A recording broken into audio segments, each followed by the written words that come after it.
নমস্কার, কেমন আছেন সবাই? আমি জুই পম্পিস কুকিং চ্যানেলে আপনাদেরকে আবারও স্বাগত জানাই।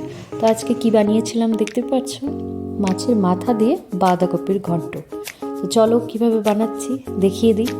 তো এই দেখো, এখানে আমি বাঁধাকপি নিয়ে নিয়েছি। তো এখানে কাঁচা লঙ্কা আর আলু টুকরো করে নিয়েছি, মটরশুঁটি নিয়েছি, আর এখানে দেখতেই পাচ্ছ মাছের মাথাতে আমি এখন লবণ আর হলুদ মাখিয়ে নেব। তো প্রথমে তো মাছের মাথাটা ফ্রাই করতে হবে, তো তার জন্য একটু হলুদ লবণ মাখিয়ে নিচ্ছি। তো তার পাশাপাশি আমি এখানে বাঁধাকপি কেটে নিচ্ছি, দেখতেই পারছো। তো আমার দ্বারা যতদূর সম্ভব আমি পাতলা করে কাটছি। তো এই দেখো, এরকম করে কেটেছি। তো এই যে কাটা হয়ে গেছে, পাশাপাশি সব কিছু রেডি আমার। তো চলো রান্নাটা বসিয়ে দিই। বাঁধাকপিটা প্রথমে আমি একটু লবণ জলে সেদ্ধ করে নিচ্ছি, আর পাশাপাশি এখানে কড়াই বসিয়ে দিয়েছি মাথাটা ভাজার জন্য। তো এই তো তেল দিয়ে দিলাম কড়াতে।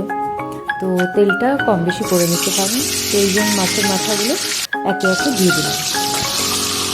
তো আস্তে আস্তে করে একটু করে ভেজে নিচ্ছি।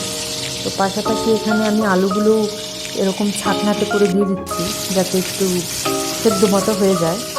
আর এখানে আমার বাঁধাকপি হয়ে গেছে সেদ্ধ, তো আমি এটা নামিয়ে নিচ্ছি। তো দেখতেই পাচ্ছি কীরকম জল বেরিয়েছে।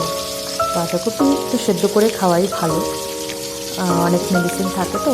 তো এই যে তুলে নিচ্ছি। আমি এখানে 40% মতো সেদ্ধ করেছি বাঁধাকপিটা। তো এর থেকে বেশি করলে একদম ভালো লাগবে না। তো এই যে আমি মাছের মাথা ভাজা হয়ে গেছে, নামিয়ে নিয়েছি। তো সেই তেলে এখানে শুকনো লঙ্কা, তেজপাতা আর জিরে ফোড়ন দিয়েছি। তার পাশাপাশি দিলাম আলুগুলো। তো আলুগুলো দিয়ে একটু সময় ভেজে নিচ্ছি। এখন দিলাম কাঁচা লঙ্কা আর আদা কুচি, এগুলোকেও ভালো করে মিশিয়ে নিচ্ছি। তো আপনাদের যদি আমার ভিডিও ভালো লেগে থাকে অবশ্যই একটা লাইক করে দেবে, আর কমেন্ট করে দেবে কেমন লাগলো, আর বন্ধুদের সঙ্গে শেয়ার করে দেবে। তো এখানে আমি দিয়ে দিলাম জিরে গুঁড়ো, ধনে গুঁড়ো, লবণ দিয়ে এটাকে আস্তে আস্তে একটু ফ্রাই করে অল্প সময়। তো এখন দিয়ে দিলাম বাঁধাকপিগুলো সেদ্ধ করে রাখা।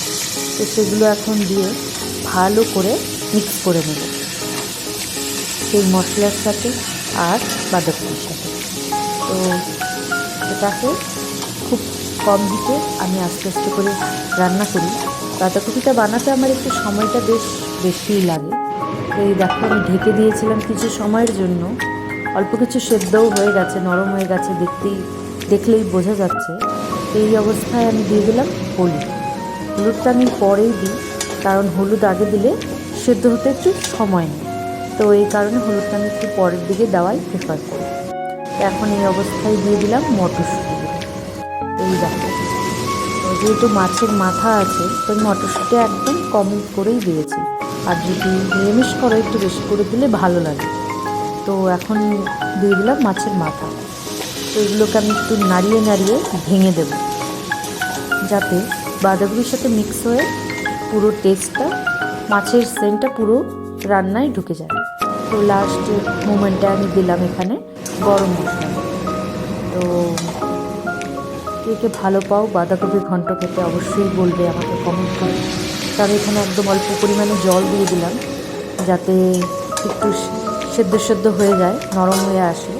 তো এখানে আমি একটু চালের গুঁড়ো গুলে একটু জল দিয়ে দিচ্ছি, একদম হাফ চামচ গুলেছি, বেশি গুলিনি। তো এটাতে একটু আঠালো ভাব চলে আসবে, নাহলে একদম ছাড়া ছাড়া হয়ে থাকে। তা আমি একটু দিই। কেউ যদি পছন্দ না করো এটাকে অ্যাভয়েডও করতে পারে, এটা যার যার রুচি অনুযায়ী দেওয়া যেতে পারে। তো এই দেখো, হয়ে গেছে আমার বাঁধাকপি।